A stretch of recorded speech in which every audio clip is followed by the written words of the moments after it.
Hey guys, in today's video we're going to talk about how to get effortless power using this slingshot drill.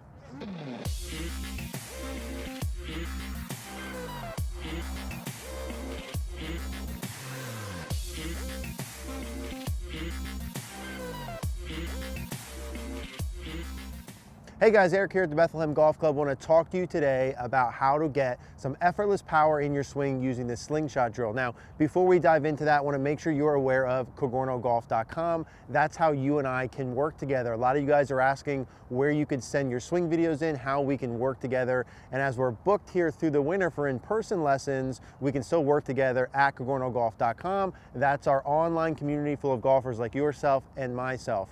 Most importantly, as a member, you get access to our Facebook group. That's where you can post your swing videos. I will help you identify your priorities, what you should be working on, drills to do, and guide you through the process.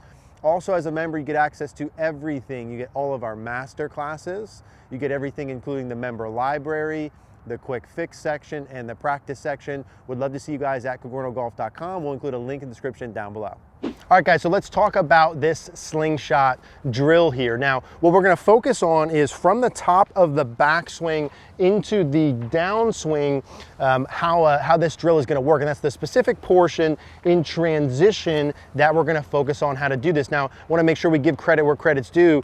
This drill we've been using is really inspired by two things. One is George Gankis. Many of you guys know George Gankis online and some of his drills that he's done.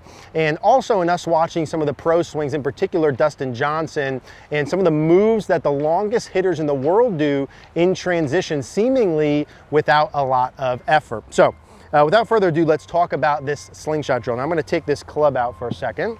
And in transition, how your arm and body interact with each other can either create a lot of speed without a lot of effort, or can create very little speed with a lot of effort. And what I mean by that is this, and there's this phase of your swing that's really critical, and it's from the top of the backswing into early transition. And if we look at your body and we look at your left pec or upper arm, or left bicep rather, upper arm, and left pec, and how attached or not attached they are, there's a huge speed thing there, right? A slingshot that can happen with your left arm off of your body. Let me show you how it works. If I go up to the top of my swing here, regardless of whether there's pressure between my bicep and my pec or not, is less relevant. So you can have it squeezed already there, you can have it off some amount. The important part is what happens in transition. When I make my downswing, if I want to get this slingshot motion, I want to press my left arm against my pec in early transition from the top until about halfway down. And how I'm going to do this, and we're going to do this drill, is when I take my setup, I'm going to go up to the top. I'm actually going to put my right hand underneath my left hand here. So sort of the back of my right palm to the back of my left palm. I'm going to make a backswing here, and I'm holding my left arm up and back with my right arm. I'm applying a little bit of pressure there. Now the key to this is in early transition, as my body goes down and opens, I'm not going to let my left arm go along with it. I'm going to actually pull my left arm up and back as I open. And that separation, or that difference between those two motions, is what later on in the swing creates this slingshot, or this catapult of my left arm off my chest. And that's where we see a lot of speed gains. That's where I've seen some of George's drills with that, and a lot of speed gains go up, and we've done a lot of that, and it works excellent. So you go up to the top, right hand underneath your left, up to the top. It's not as relevant right now where you are at the top. What's relevant as you begin down, you're gonna press your left foot down and open. So I'm pressing down, I'm opening my quad, I'm getting my belt buckle to go down and forward. And as I'm doing that, I'm pulling my left arm back in this fashion. So the distance between my bicep and my pec is decreasing, and there's a pressure between the two here. Now as I continue opening, as I'm pulling this up and back, there's a little stretch there that I can release as I go down and through. That's the drill motion. Now it's key, when I go up to the top, I'm not going just arm down, that's no speed. I'm not going body and arm down sort of at the same time, which is more of what you'll see in a real swing. But for the sake of the drill, it's body down and open. I'm pressing into the ground, I'm opening up, right? I'm not just pulling this back. I'm pressing down and opening up, and I'm pulling my left arm back and up as I do it until about halfway down, opening up with it, and then I'm gonna let that slingshot off.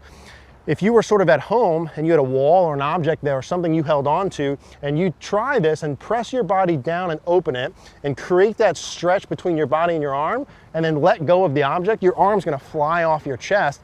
There's a lot of speed there. Now, what you do with this is you're gonna grab some of those feels and then just do it with a club. I've been doing that throughout this year, and honest to God, I mean, it's probably about a club difference with my irons when I do it, and probably 10 to 15 yards different with my driver when I be able to do it on command. So I'll feel the same things here. Put a club in my hand. I'll go up to the top. I'm gonna feel my body digging down and opening. So my left hip going down, left foot into the ground, opening up, and I'm feeling like my arms and hands are actually kind of going up and back as my body goes down and forward. So my hands aren't going down with me. Of course, in a real swing, they're going down, okay, I get that. But in this drill, my body's going down and forward, my hands are going up and back. I'm creating that stretch there between the two as long as I can, and then I'm gonna let that left arm fly off my chest, and I'm gonna go ahead and hit some shots with that, just to start to feel it. Now, what I'm looking for is effortless. I'm looking for speed. If I don't hit it perfect, that's okay. Good, and that for me feels like a lot more speed relative to the effort that I put into that. Now, when I watch it on film, of course I understand that as I'm opening my arms and hands are gonna come down. The feel is to stretch that out. Have my arms and hands staying back or even going up and back as I come down, and then let my left arm from about this far down start flying off my chest into the follow through. So I'm not pressing against it forever. It's just in the early transition phase. So up to the top, I'm gonna press that against it as I push down and open up, and feel that same sort of thing. Body goes down and forward, hands go up and back. Good, and that, you know, I'm not measuring that with my TrackMan, but that ball is coming off the face a lot harder than normal, and it feels for me, you know, when we say effortless, that doesn't mean I'm just swinging my swing and not thinking anything. It means the thing that I'm thinking about creates effortless motion. I have to think, but I don't have to put a lot of effort into it. And now, the question's gonna come up, right, of course. Can I do the same thing? Mary and I always joke about, can I do the same thing with the driver? And the answer is absolutely.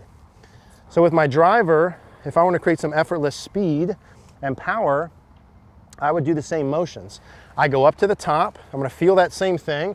My body's going down and forward, my hands and arms are staying up and back to create that stretch and that speed. I'm going to feel that same thing with a club in, and I would do it in that sort of order. Feel it with my right arm holding it back, step one. Feel it with just the club, no swing, step two, and then go ahead and do that with a ball in. So I'm feeling my arms and hands staying back as long as I can. My body's digging down and open, and I'm gonna feel that same thing with my driver swing and try and create some speed there with that. So try this for yourself. If you have an object back that you can physically hold, and open your body down and forward, feel your hands going back, create that press of your left arm against your pec going back, and then let that fly off when you come down. You'll gain some effortless speed. Don't give up on it if you don't hit it perfectly. If you're looking for some more speed and distance, it's a great drill. If you guys have any questions, leave a comment down below. Hey guys, thanks for watching today's video. If you liked the video, do us a favor, click the like button down below. Click the notification bell. Also, please subscribe. Thank you guys for watching.